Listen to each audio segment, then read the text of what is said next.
Sunday Night Production.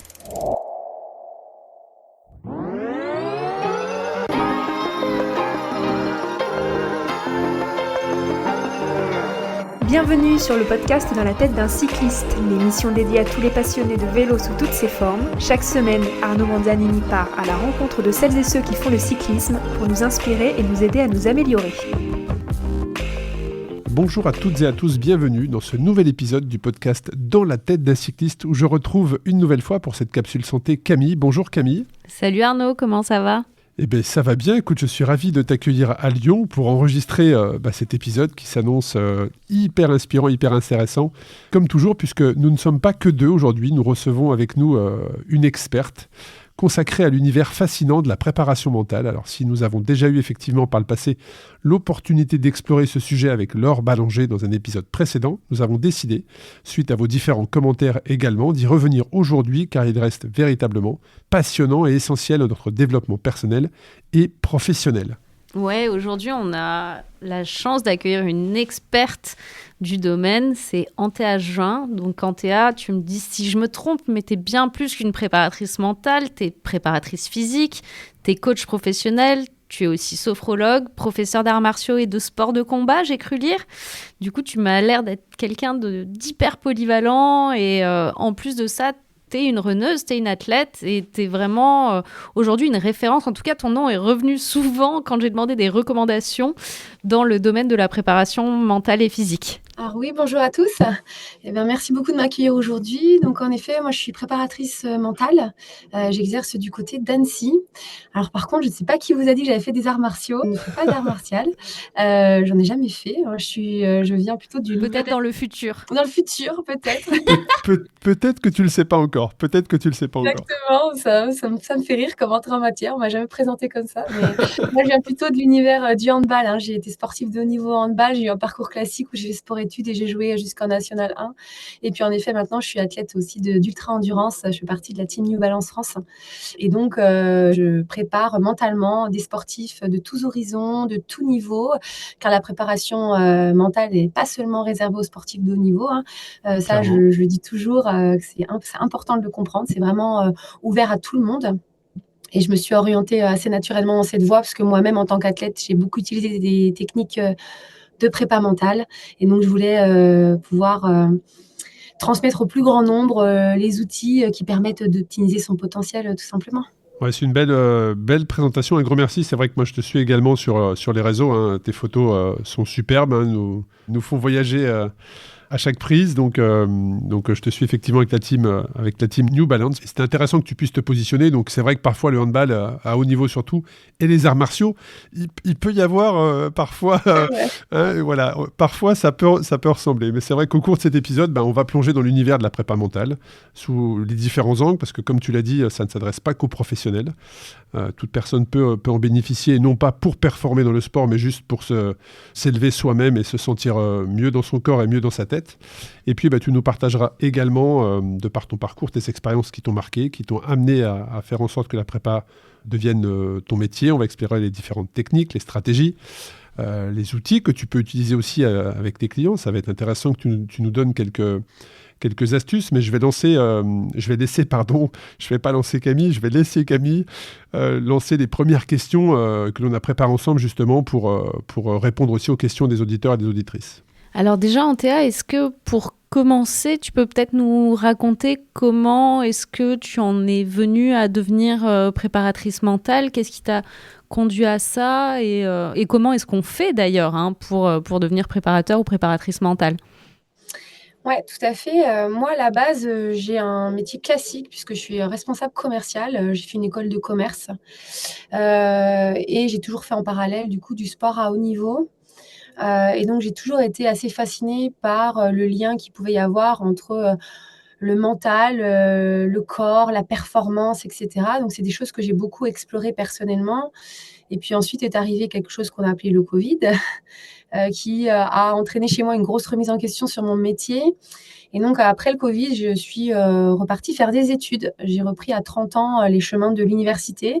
Je suis allée à l'université de Lille où j'ai suivi un cursus de psychologie du sport et de préparation mentale. Et donc, c'est comme ça que j'ai obtenu mon diplôme pour aujourd'hui. Voilà, j'ai mon cabinet sur Annecy et voilà, je dédie une grande partie de mon temps à cette activité-là. Donc, c'était vraiment une volonté de ma part de me réorienter dans des métiers qui ont du sens aussi. Alors, pour être très honnête, j'aurais adoré être psychologue. Après, ce sont des études qui sont très longues, hein. On parle de 5 ans. La psychologie, c'est très protégé aujourd'hui en France. Donc, il fallait retourner en L1. Je n'étais pas forcément prête. Donc, je me suis orientée vers de la préparation mentale, qui est une sorte de thérapie alternative, hein, et qui me permet aujourd'hui quand même d'aider des sportifs dans l'optimisation de leur performance, dans leur bien-être. Voilà, donc je trouvais que c'était un bon compromis pour moi. Alors c'est intéressant et ça m'amène sur la deuxième question que j'ai envie de te poser. Tu as parlé de psychologue, hein. Quelle est la différence? Parce que on fait beaucoup peuvent faire le raccourci maladroit entre la prépa mentale et la psychologie du sport. Est-ce que tu pourrais, s'il te plaît, Antea, nous expliquer la différence entre la prépa mentale et la psychologie du sport qui pourrait être dispensée par un psychologue? Tout à fait. Donc, il faut savoir que les deux démarches, elles sont intimement liées. Il s'agit dans les deux cas d'accompagner un individu à être plus performant dans son domaine. Sauf que la psychologie clinique, elle amène à une approche davantage tournée vers la santé mentale et le mieux-être, dans le sens où la psychologie du sport, c'est une science qui consiste à appliquer au sport et à l'activité physique en général les principes de la psychologie, souvent dans le but d'améliorer les performances. Donc, en gros, en psychologie du sport, on va aborder les notions qui permettent de mieux comprendre le sportif. On va parler de confiance, on va parler d'estime, on va parler de gestion des émotions. Et on va souvent, c'est comme ça que je l'explique moi aux personnes qui viennent me voir, c'est qu'on ne va pas forcément chercher la cause en préparation mentale quand on va vraiment aller la chercher en psychologie. Nous, en préparation mentale, on n'est pas forcément habilité à le faire parce qu'on n'a pas c'est pas qu'on veut pas ouvrir ces boîtes de Pandore du pourquoi. C'est que on va plutôt s'intéresser aux symptômes et donc le but, c'est plutôt d'aller travailler sur les outils, sur les méthodes pour aller diminuer ces symptômes, voire les annihiler, faire en sorte qu'ils n'existent plus, hein. Donc là, on va plutôt parler de relaxation, de techniques de respiration, de techniques d'imagerie mentale. Donc c'est là où est la différence. Est-ce que l'on pourrait dire en TA que le coach mental, le préparateur mental va regarder sur le présent et le futur et le psychologue, lui, va plus aller chercher en tout cas des points d'appui dans le passé? Alors, le psychologue va chercher des points d'appui dans le passé, mais peut aussi travailler sur le présent et le futur. Il y a des psychologues qui font des thérapies qui balayent, on va dire, les 3 temporalités. Sauf qu'en effet, la préparation mentale c'est pas qu'on va pas s'intéresser au pourquoi. Moi, j'encourage toujours les gens qui viennent me voir à s'intéresser à pourquoi et je peux les réorienter vers des confrères psychologues si possible. Mais une fois qu'on a trouvé le pourquoi, le but, c'est que ça ne nous embête plus dans la vie d'aujourd'hui. Si j'ai compris que je manquais de confiance en moi parce que quand j'étais petit, à l'école, c'était compliqué, etc., c'est très bien d'en avoir conscience. Après, si ça me pose toujours des problèmes dans ma vie d'adulte, c'est bien aussi d'avoir des techniques, des outils pour faire face à un moment donné. OK, là, ma confiance en moi, elle est en train de chuter parce que j'ai ancré quelque chose un peu plus jeune. Mais là, je sais faire face, en fait, parce que j'ai une technique de relaxation, parce que j'ai une technique d'imagerie mentale qui, à un moment donné, peut me faire réduire ces sensations de manque de confiance en moi ou de perte de confiance en moi. Donc, vraiment, la préparation mentale, c'est très concret. C'est ce que j'explique souvent, c'est des outils. On va moins aller chercher dans la psychologie vraiment clinicienne des choses, quoi. Est-ce que tu peux nous lister, j'imagine que c'est non exhaustif, mais un peu les outils et les techniques que vous utilisez en préparation mentale? Tu en as évoqué quelques-unes, mais juste pour qu'on soit un peu complet. Ouais, bien sûr. Bon, il n'y a pas de formule magique, hein, dans le sens où on est tous différents, on a tous notre personnalité, on a tous notre bagage personnel, émotionnel. Donc, un outil qui va parler à quelqu'un pourrait être inutile pour quelqu'un d'autre. D'où l'utilité d'avoir beaucoup d'outils en prépa mentale. On va utiliser, par exemple, si on va dire la problématique ou en tout cas le diagnostic général, par exemple, c'est de la gestion du stress. On va pouvoir utiliser du contrôle respiratoire, de la relaxation, de la méditation, par exemple. Si le diagnostic principal, c'est plutôt la confiance en soi, le manque de confiance en soi ou l'excès de confiance en soi, ça peut être aussi ça, on va aller vers des outils de discours interne, de bulles de performance, d'imagerie mentale ou de reconnaissance de ses forces et de ses ressources, par exemple. Il y a un outil aussi qui est très pertinent en prépa mentale, c'est la fixation d'objectifs. Beaucoup de choses découlent d'ailleurs de la fixation d'objectifs. Il y a aussi des notions d'activation qu'on va beaucoup utiliser en prépa mentale, avec la notion de routine de performance. Ça, c'est un vrai outil qui aujourd'hui nécessaire quand on veut aller vers la performance. Il y a des outils également, par exemple, de switch, d'auto-hypnose. On utilise beaucoup l'auto-hypnose et l'hypnose dans la préparation mentale. On peut aller, tu as parlé de la sophrologie, on peut aller vers des outils typiques de la sophrologie. Ou encore, par exemple, des stratégies de coping, c'est-à-dire des stratégies pour faire face. Voilà, ça c'est une liste non exhaustive et il en existe plein. Et du coup, autre question. Alors, toi, tu es préparatrice mentale. Est-ce que tu te prépares... Deux questions. Est-ce que tu te prépares mentalement toute seule ou est-ce que tu fais appel à quelqu'un ? Et quelle technique, par exemple, tu utilises pour toi, si c'est pas trop intime, bien sûr ? C'est marrant cette question parce que je suis, moi, dans ma phase d'athlète, dans une phase compliquée où j'ai eu une année difficile sportivement parlant et j'ai refusé pendant quelques mois d'aller voir une préparatrice ou un préparateur mental parce que moi-même, je suis préparateur mental jusqu'à ce que j'ai le déclic il y a un mois en me disant c'est pas parce qu'on est coiffeur qu'on sait se coiffer, c'est un peu ça. Donc, en effet, je suis suivie par une Souvent le préparatrice. cordonnier le plus mal chaussé, comme on dit. Hein. Exactement. Donc, en effet, je me fais accompagner aujourd'hui. Je l'ai fait même d'ailleurs trop tardivement, ce qui peut paraître un peu bizarre pour une préparatrice mentale, mais c'est révélateur aussi de ce que ça dit aujourd'hui, de la position de la préparation mentale aussi on va dire dans le paysage sportif aujourd'hui. Mais dans tous les cas, avant ça, bien sûr, j'utilise des techniques de préparation mentale sur moi. Avant même d'être préparatrice mentale, je le faisais. Déjà, la première chose, c'est de mettre au clair mon objectif avant chaque course que je fais. Ça, pour moi, c'est la base de tout. C'est pas se focaliser seulement sur son objectif de résultat, par exemple gagner sa course, mais sur un résultat qui ne dépend plutôt que de moi. C'est-à-dire, on va définir les actions concrètes et spécifiques que moi, je vais mettre en place pour parvenir à mon résultat. Par exemple, changer de chaussures à mi-course, toujours sortir mes bâtons en montée, embrasser systématiquement les gens que j'aime et qui sont au ravitaillement, par exemple, pendant mes courses d'ultra-trail. Et ça va me permettre de toujours être focus sur moi, sur ce que je peux contrôler et de toujours me replacer dans le moment présent également, dans la tâche.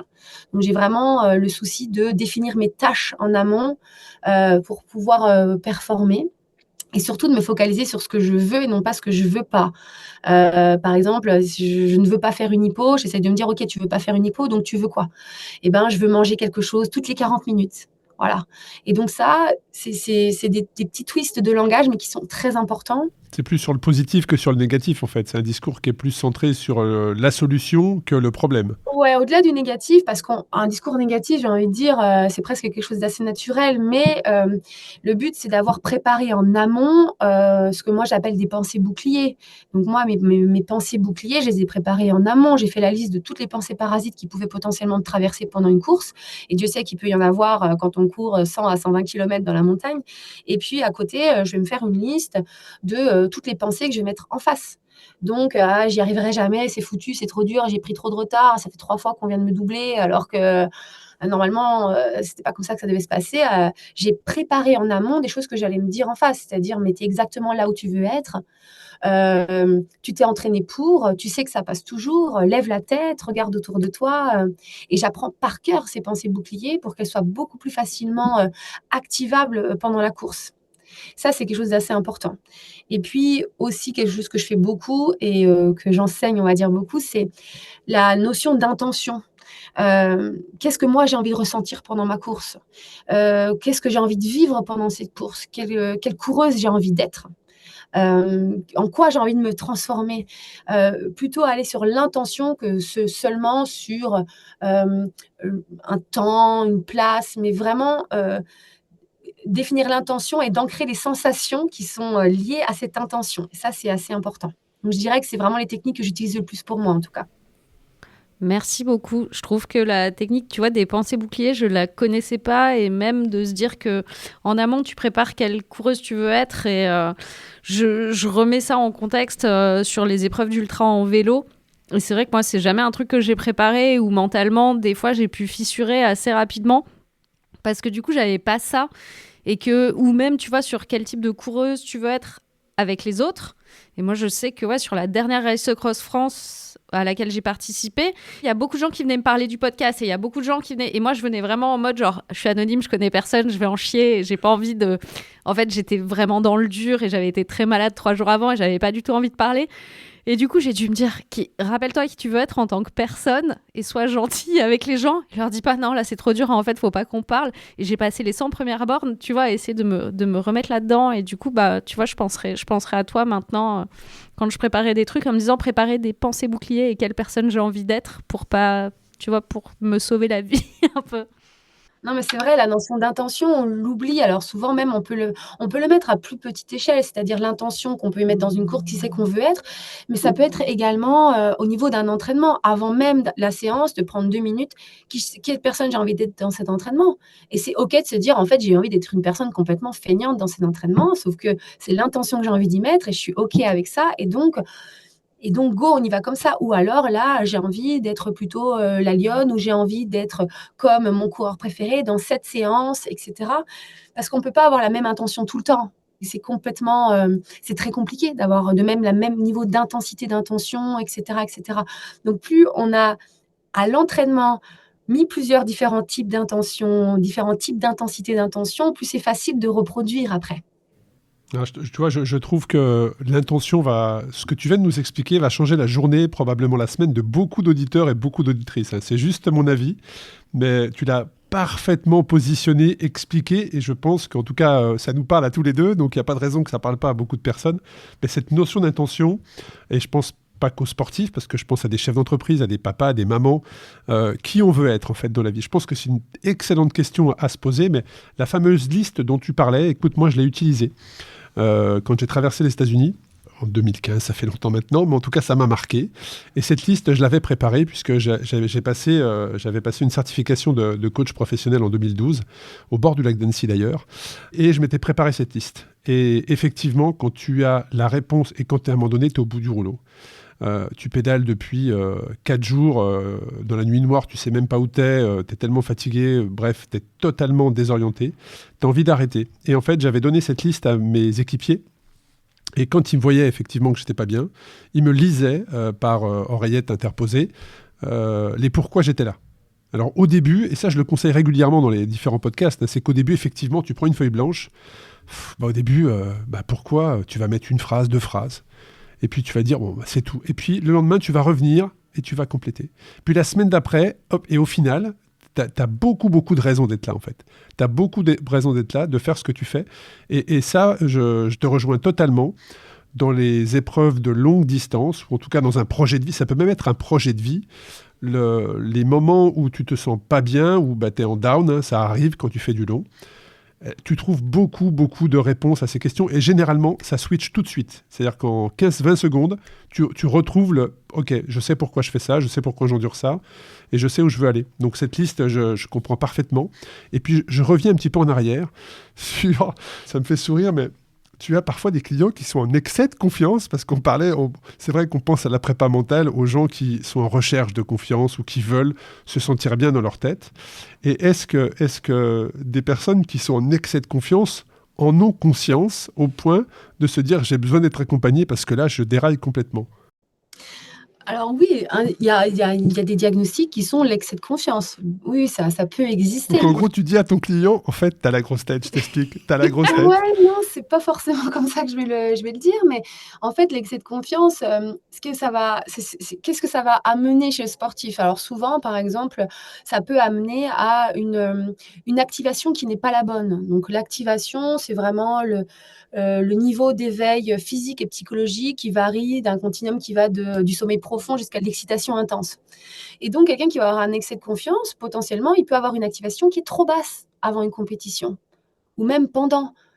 Donc, il n'est pas activé au bon niveau et donc il va arriver. Et puis, en fait, par excès de confiance, il n'a pas réussi à augmenter son activation et donc il va mettre une mi-temps à rentrer dans son match, par exemple. Et donc, souvent, on détecte l'excès de confiance par d'autres, on va dire, par d'autres biais, notamment par le biais de l'activation. Et c'est quand même bien de le détecter. Alors, il y en a d'autres qui vont avoir une activation qui est trop haute parce que justement, ils ont pas assez de confiance et donc ils sont un petit peu stressés. Donc, l'activation est trop haute. Ils arrivent, ils sont complètement épuisés avant même d'avoir commencé la course, quoi. Donc, oui, bien sûr, ça peut exister, mais c'est souvent, bien sûr, inconscient, non intentionnel. Et c'est une bonne question parce que la prépa mentale, c'est ce que je dis souvent. On n'a pas défini exactement ce qu'était la préparation mentale, mais le but, pour moi, in fine, c'est la connaissance de soi.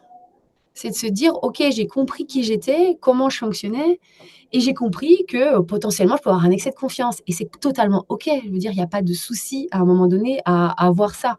Et j'en ai conscience. C'est un questionnement permanent, hein, puisque qui je suis aujourd'hui Ça, sera différent de qui je suis la semaine prochaine donc, et de qui je suis dans 6 mois. par contre, je sais que ça peut me Ouais. jouer des tours.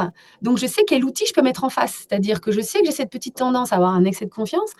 OK, pas de souci, je ne vais pas m'auto-flageller à me dire oh là là, catastrophe, etc. Non, non, je le sais. Par contre, je sais quel outil mettre en face pour, par exemple, réguler mon activation et le fait de l'augmenter un petit peu. Donc, par exemple, je vais, moi, regarder, je ne sais pas, moi, la fiche de tous les adversaires qu'il y a de l'autre côté et regarder leurs points forts pour pouvoir me repositionner dans une situation de gagnant-gagnant plutôt que de gagnant-perdant. Parce que c'est ça, hein, la situation d'excès de confiance, c'est une situation de gagnant-perdant. Donc voilà, il existe plein de techniques comme ça, mais c'est juste d'en avoir conscience et d'avoir une connaissance de soi.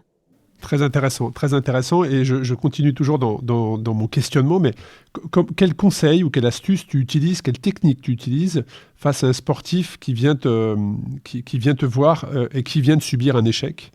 Alors après, l'échec est très personnel, hein, ça peut être juste de ne pas avoir gagné, de ne pas être finisher, de ne pas avoir fait le temps qu'on s'était fixé. Mais quelle technique, quelle stratégie? Est-ce que c'est quelque chose qui s'inscrit dans la durée? D'ailleurs, ça pourrait être une question, ça, un accompagnement dans la prépa mentale sur une longue durée, sur une courte durée. Il y a peut-être deux questions en une, là, mais en tout cas, voilà, face à l'échec, quelle astuce on peut trouver pour faire que ce sportif ou cette sportive ressorte la tête de l'eau? La gestion de l'échec, c'est vraiment une part à part entière de la préparation mentale. On peut, on va dire, se préparer en amont, même avant l'échec, ou on peut le faire après, quand on a subi l'échec. Ça va vraiment dépendre des contextes et des personnes. Il y a plusieurs techniques de préparation mentale qui peuvent nous aider à ça. Il y a déjà toutes les techniques qui vont être autour de la gestion des émotions, parce que quand on subit un échec, il y a des émotions qui rentrent en jeu. Et donc, déjà, savoir gérer ses émotions, redescendre, des techniques respiratoires pour, on va dire, rééquilibrer ses systèmes nerveux et avoir l'esprit un peu plus clair, déjà, ça va être la première chose. Et ensuite, le but, c'est vraiment d'intégrer l'échec dans le processus d'apprentissage. En fait, l'échec, c'est une sorte de perception, en fait. Si je dois un petit peu simplifier les choses, la notion d'échec, c'est juste se dire OK, si j'échoue, je crois que ce qui va m'arriver aura plus de pertes que de gains. En gros, c'est ça, l'échec. Donc, le but, c'est aussi de changer la perception et de se dire, peut-être que l'échec, il y aura peut-être plus de gains que de pertes. Donc, on va aussi beaucoup travailler sur les changements de perception. Et pour faire ça, une des techniques, en tout cas, moi, j'utilise beaucoup, c'est de poser la question aux athlètes avec qui je travaille. OK, et si tu avais gagné, qu'est-ce qui aurait pu arriver de mal? On change la perspective, en fait. Si j'avais gagné mon match de tennis, ou alors, par exemple, on va prendre, il y a une Coupe du monde de rugby, si on avait gagné tous les matchs de phase de poule, alors qu'en fait, on en a perdu 2, on est passé ric-rac, qu'est-ce qui aurait pu se passer de négatif si j'avais tout gagné? Peut-être que je me serais jamais remise en question et que on n'aurait pas revu nos stratégies d'équipe et peut-être que on n'aurait pas fait ci, fait ça, et donc en fait, on aurait perdu en quart de finale. Voilà, peut-être. Et donc, le changement de perspective de qu'est-ce qui aurait pu se passer de mal si tu avais gagné, c'est une bonne chose à faire. Ou alors, en amont de l'échec, on peut très bien se dire, OK, alors si tu échoues, qu'est-ce qui peut se passer de pire? Et là, on le liste. Qu'est-ce qui peut se passer de pire, d'horrible, etc. Et en fait, on se rend compte que pas grand-chose. Et à partir de là, ça permet de repasser, on va dire, avoir un socle lisse pour ensuite se dire, OK, comment je rebondis, qu'est-ce que je peux faire, qu'est-ce que je peux mettre en place, et cetera, et cetera. Après, c'est vrai que la notion d'échec, elle est assez personnelle C'est très aux gens, personnel, donc ouais, effectivement. disons que c'est une bonne approche. Je dirais, gérer ses émotions, retrouver son calme, son objectivité et puis ensuite, aller changer sa perception de l'échec, en détournant la question. Oui, parce que c'est vrai, souvent, juste après un échec qui est très personnel, on a tendance parfois, où on entend c'est bon, j'arrête tout. Voilà, j'arrête tout, c'est fini. Et là, il faut retrouver, comme tu l'as dit, un peu d'objectivité dans tout ça. Et à Oui, je le l'inverse, dis beaucoup, on a le droit d'avoir cette phase-là, en fait. On vit dans une, moi, je dirais, société où tout doit aller vite, tout va vite. Donc il y a plus, trop la place à des deuils, courts, enfin longs. On veut que ce soit court, il faut rebondir, tu te rends compte, il faut jamais abandonner, allez, go, faut tourner la page. Ça, c'est quelque chose que j'entends beaucoup.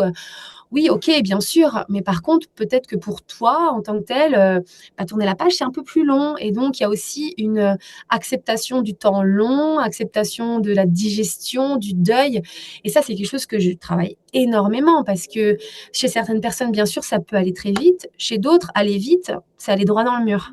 Donc voilà, il y a aussi tout ça qui rentre en jeu. et à l'inverse, là, je t'ai posé la question, quelle technique tu utilisais avec une personne qui était face à un échec ou qui venait de subir un revers. Mais quelles peuvent être les techniques quand tu reçois une personne qui, justement, est en plein succès pour pas qu'il aille justement dans cet excès de confiance, il y a probablement aussi des techniques pour garder cette objectivité. Donc, quelqu'un que tu reçois, que tu as l'habitude de suivre ou pas, qui est en plein succès, tout fonctionne, ses objectifs sont atteints d'année en année ou d'épreuve en épreuve, mais il a néanmoins conscience qu'il en est là grâce à un accompagnement mental. Quelle stratégie tu vas plus mettre en avant qu'une autre? Je dirais que ça va dépendre de la personnalité que j'ai en face de moi, mais la base, c'est toujours de stabiliser le statut gagnant-gagnant. Donc, il y a 3 grands statuts, hein, dans la prépa mentale. Il y a le statut, perdant-gagnant, donc on se situe perdant et on met l'autre gagnant. Ça, c'est plutôt quand on est en une confiance en soi un petit peu diminuée et cetera. Il y a le statut, gagnant-perdant, plutôt excès et c'est vraiment de toujours arriver à maintenir le statu quo de gagnant-gagnant. C'est-à-dire que, OK, j'ai gagné, ce match-là et c'est des par exemple, je pense aux tennisman qui le font très bien, les plus grands, Federer, Nadal, Djokovic. Eux, ils ont la capacité à toujours se replacer dans un statut de gagnant-gagnant. C'est-à-dire: «Oui, j'ai gagné, par contre, mon adversaire était extraordinaire et j'ai eu aujourd'hui probablement, un peu de chance, un peu de réussite, du talent, du travail bien entendu, mais lui, et c'est marrant parce qu'en interview, ils le font très bien. Ils vont dire: «Mais oui, mais vous avez vu son revers, il était incroyable aujourd'hui. Franchement, il m'a fallu beaucoup d'efforts pour le contrer» et cetera. C'est aussi savoir reconnaître ses qualités, reconnaître ce qu'on est, mais aussi avoir conscience et reconnaître les qualités des autres et ça, c'est quelque chose qui se prépare en amont, hein, avant une compétition. OK, tu viens de gagner, par contre, là, on va se reposer pendant 1 heure. OK, on va dire toutes tes qualités aujourd'hui, tout ce que tu maîtrises, tout ce que tu ne maîtrises pas encore, parce que on ne maîtrise jamais tout, et tout ce que ton adversaire du jour ou tes autres adversaires maîtrisent, et tout ce que potentiellement, vu qu'ils ont échoué, eh ben, ils se sont remis en question, et donc tout ce qu'ils ont pu améliorer et qui peuvent te poser problème. Et ça permet de rééquilibrer tout de suite le statut. Et du coup, est-ce que tu as vraiment une métrique qui te permet de mesurer les progrès accomplis chez les athlètes que tu accompagnes? Comment est-ce que... Enfin, tu vois, dans cette société, tu le dis hyper bien, c'est hyper intéressant, hein, mais on est dans une société qui va très vite, qui est très axée sur la performance et très axée sur la métrique. Est-ce que toi, c'est des choses que tu suis ou est-ce que c'est plus du domaine du ressenti? Comment est-ce que tu te positionnes par rapport à ça? Ouais, il y a les 2. Alors, c'est quelque chose qu'on peut suivre, hein, parce qu'on va faire des fiches bilan pour connaître, notamment, les outils, par exemple, que l'athlète réussit à utiliser, à activer, les fiches, ça va nous permettre de comprendre ce que les outils peuvent leur apporter et cetera. On va pouvoir aussi créer des échelles, par exemple de 0 à 10, et puis, on fait passer des tests en prépa mentale, souvent en tout début d'accompagnement, des tests type TOPS, OMSAT, CSI2 par exemple, ce sont des tests typiques en prépa mentale. Et ça, c'est des choses qu'on peut faire repasser à un moment donné de l'accompagnement, au milieu, à la fin, pour pouvoir comparer, on va dire, de manière très numérique, les progrès. Donc ça, c'est possible. Après, il y a aussi bien sûr des termes de ressenti. Et dans la prépa mentale, c'est de l'optimisation de la performance, mais aussi de l'optimisation du bien-être. Donc un bon facteur, c'est aussi note ton bien-être de 0 à 10. Voilà. Il y a des athlètes que je suis depuis quelque temps qui sont arrivés dans un état de performance optimal, mais dans un état de mal-être optimal également, si je puis dire, et qui 2 ans plus tard sont dans un état de performance qui est moins bon parce que plein de raisons, mais par contre dans un état de bien-être bien meilleur dans leur pratique. Et donc ça, c'est un vrai facteur également. Donc il va y avoir le facteur de la performance. J'ai fait évoluer mes performances, j'ai réussi une course à laquelle j'ai échoué à mes 3 dernières tentatives, mais ça peut être aussi, je ressens beaucoup plus de bien-être dans ma pratique et beaucoup plus d'équilibre. Parce que aussi, dans la prépa mentale, on fait beaucoup de rééquilibrage entre ma vie d'athlète, ma vie personnelle, ma vie professionnelle. Et il y a aussi des rééquilibrages qui peuvent se faire au détriment potentiellement aussi de la performance, mais en optimisant le bien-être. Et là, on a tout réussi quand même en prépa mentale. Donc, disons que ça se joue sur les 2 tableaux, quoi. Je dirais, on peut questionner sur la performance, sur le bien-être. Voilà, on peut questionner sur les 2. Il peut y avoir des progrès des 2 côtés. Très clair. Et qu'est-ce que tu donnerais si tu devais donner un conseil à un ou une athlète qui ne fait pas encore de prépa mentale, mais voudrait s'y mettre, que ce soit, tu vois, comment choisir son préparateur ou sa préparatrice, est-ce qu'il y a une façon de bien arriver, de se préparer à ce qu'on va recevoir en préparation mentale, un peu quelqu'un qui en a jamais fait, qui a jamais eu cette chance, qu'est-ce que tu lui dirais ? Je dirais de se lancer tout simplement et de trouver le bon praticien. Ça, tu l'as dit, c'est hyper important. Dans le sens où, comme tout thérapeute... Alors, comment trouver le bon praticien ? Comment est-ce qu'on trouve le bon praticien ? C'est quoi ? C'est lors du premier rendez-vous ? C'est au bout de 5 séances ? C'est une recommandation ? C'est un feeling ? Comme dans tout thérapeute ou toute relation humaine, on ne va pas être ami avec tout le monde. Enfin, voilà, on ne va pas tomber amoureux de tout le monde, par exemple. Et ben, c'est un peu pareil avec son thérapeute. Il y a des gens qui viennent me voir en me disant « Oui, j'ai essayé, je suis allée voir l'hypnose, ça n'a pas du tout marché, etc. » Et quand je creuse, en fait, je me rends compte qu'en fait, ça n'a tout simplement pas matché entre 2 personnes. Et c'est complètement normal. Moi, je ne prends jamais personnellement, je ne prends jamais mal quand, après 1 ou 2 séances, quelqu'un me dit « Bon, en fait... ça va pas fonctionner et je vais partir, voilà, peut-être tester d'autres choses.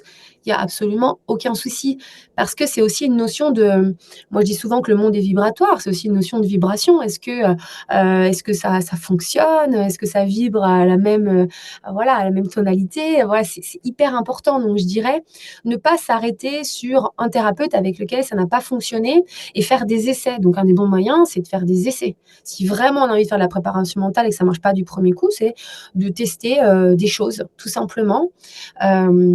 Et quand on a trouvé le bon thérapeute, alors c'est quelque chose qui se sent quand même, hein, je le pense, il faut savoir se faire confiance par rapport à ça, c'est de se dire, j'intègre vraiment la préparation mentale dans mon entraînement. C'est que je ne vois pas je vois la préparation mentale comme la notion d'un travail. Comme je vais à l'entraînement, je vais faire du 100 mètres, et ben je vais travailler je vais faire mes gammes tous les jours alors que ça m'embête. Je vais faire mes sprints alors que je déteste ça.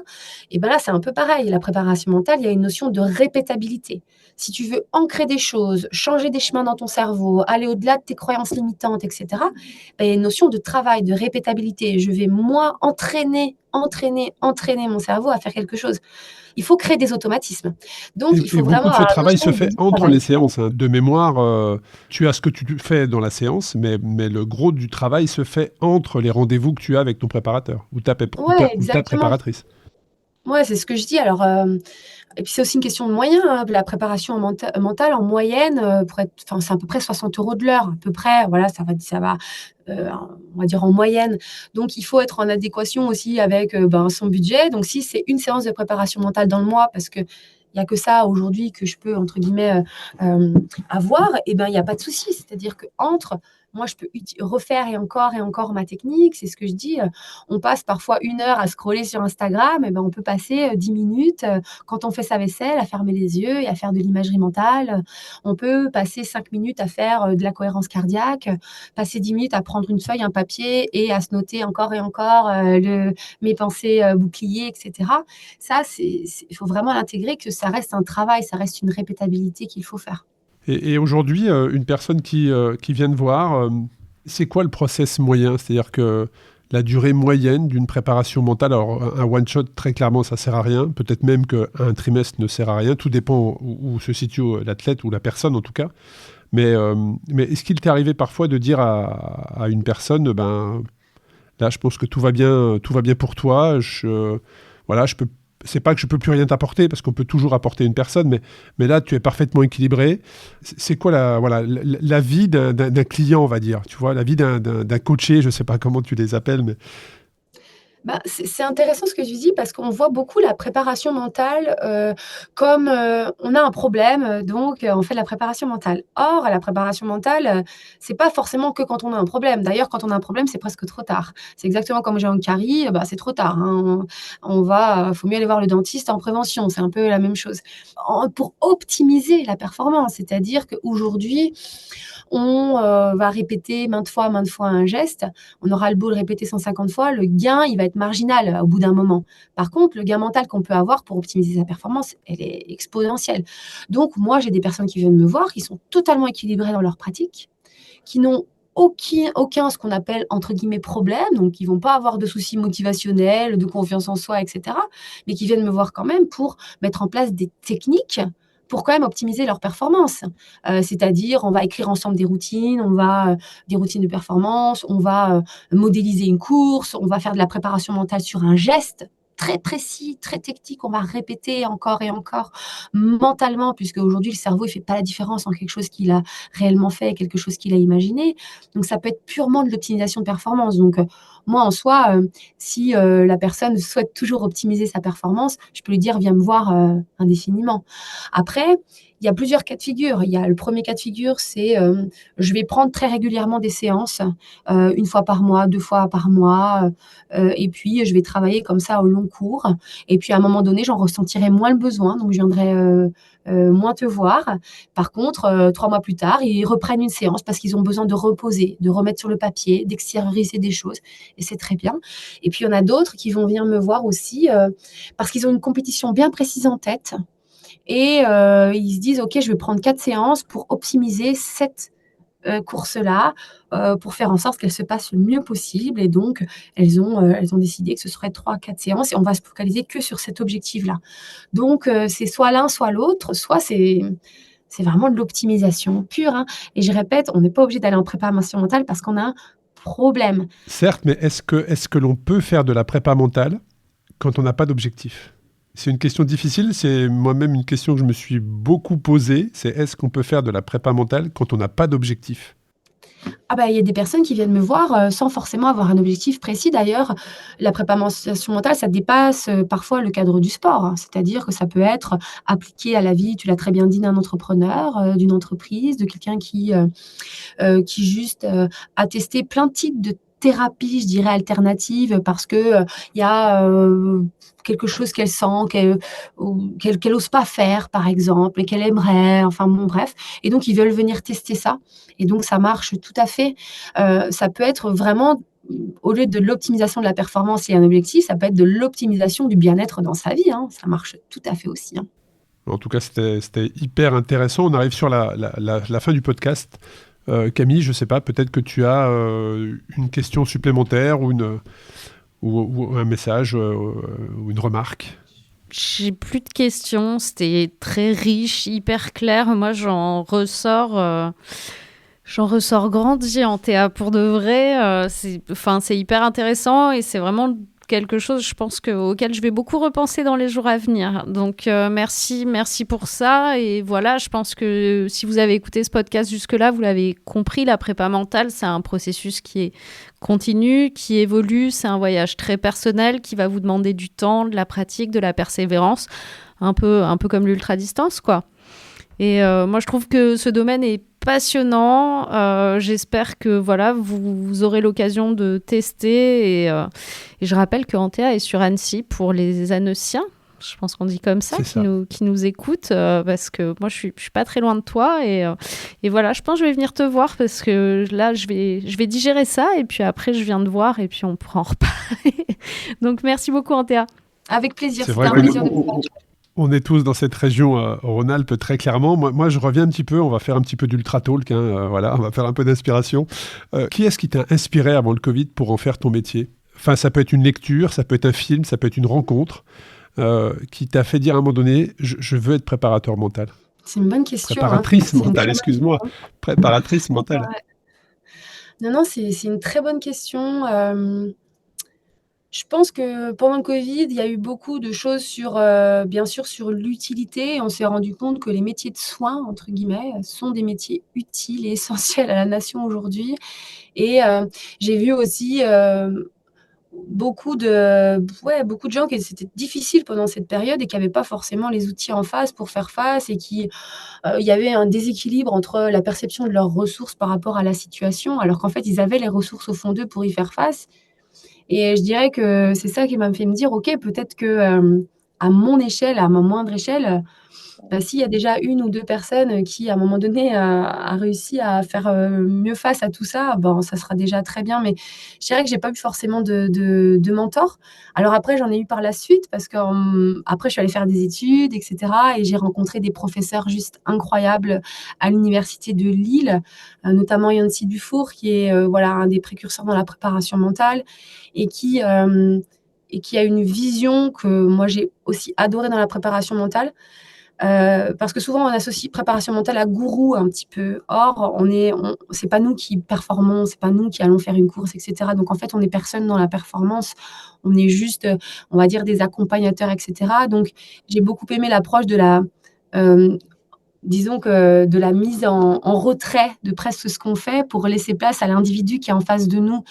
Et en ça, je trouve ça hyper, moi, ça m'a beaucoup inspirée et aujourd'hui, mon mentor, ça reste ce type de pensée, ce type de professeur où je vais jamais mettre en avant les athlètes que je suis. D'ailleurs, j'en cite jamais parce que genre, j'y suis pour rien, en fait, dans leur performance. C'est eux qui le font, c'est eux qui font le travail mental, etc. Donc ça, c'est plutôt ça qui m'a, on va dire, qui sont aujourd'hui mes mentors. C'est plutôt ce courant philosophique de la préparation mentale, notamment bien ancré à l'université de Lille, là, que je recommande. Mais c'est la bonne approche. Hein. C'est la bonne approche. Et tu parlais de gourou et ça m'amène à une dernière question que je vais te poser. C'est est-ce que tu as regardé aussi et quelle était la perception de la préparation mentale à l'étranger ? Est-ce que tu es en contact avec d'autres préparateurs mentaux à l'étranger qui, eux, généralement, notamment les anglo-saxons, ont depuis bien longtemps compris qu'il fallait l'intégrer très rapidement dans la performance et dès le plus jeune âge. Donc voilà, est-ce que tu regardes aussi ce qui se fait à l'étranger ? Est-ce que tu as des contacts ? Est-ce que tu as des clients peut-être ou... Alors, j'ai pas de contact vraiment purement de préparateurs mentaux à l'étranger. Alors, il faut savoir que nous, on a créé en France, avec d'autres préparateurs mentaux, on a créé l'Institut de la haute performance, qui est en fait un institut pour parce que quand on est un psychologue, on va avoir un autre psychologue pour parler de ses cas, etc. Il n'y a pas du tout de supervision en préparation mentale. Et nous, on a créé de la supervision en prépa mentale. C'est-à-dire que tous les 15 jours, on se réunit, on crée de la supervision pour échanger sur nos cas, etc. Donc ça, moi, je l'ai beaucoup en France, je peux beaucoup échanger. Je ne l'ai pas forcément avec des préparateurs mentaux internationaux. Par contre, à l'international, et notamment, comme tu l'as dit, aux États-Unis, dans les pays anglo-saxons, c'est acquis qu'il faut des psychologues du sport, qu'il faut de la préparation mentale. Par exemple, aux derniers Jeux Olympiques, rien que l'équipe d'athlétisme américaine, il y avait 18, juste pour l'équipe d'athlétisme, 18 psychologues du sport pour les accompagner. C'est énorme, c'est-à-dire que la fédération a compris qu'il fallait investir, mettre ça, etc. Dans la fédération française, il y a eu une psychologue du sport qui a été envoyée dans les derniers Jeux Olympiques. Donc, il y a vraiment je pense que tu as tout résumé. Tu as tout résumé sur ma question. Ouais, très clairement. Très clairement, il y a un gap énorme. Ouais. On arrive sur la fin de l'épisode. Est-ce que tu as un dernier message à faire passer ? Ou est-ce que tu, à travers cette conversation, et je rejoins Camille, passionnante, partager tout ce que tu avais à nous partager ?